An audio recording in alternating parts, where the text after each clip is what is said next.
Moi j'ai l'impression, et c'est en ça que le projet il est précieux, que la littérature,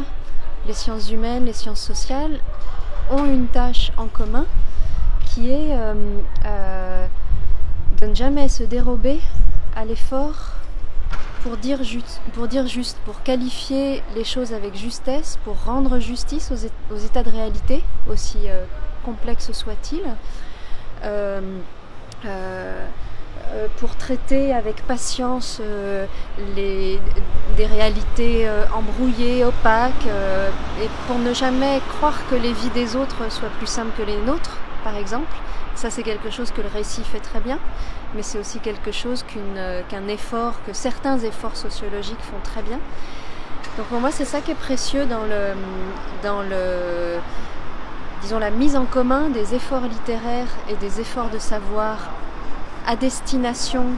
de chacun de nous, et du fait de mettre en commun justement nos efforts et nos attentes, c'est de se réapproprier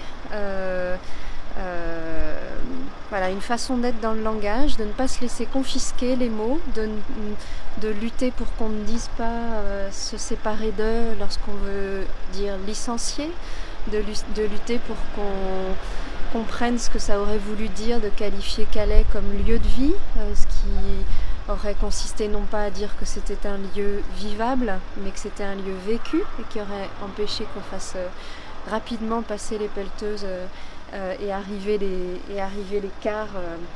de déplacement. Et donc voilà, il me semble qu'il y a un effort tout à fait solidaire et tout à fait commun, alors pas à la littérature en général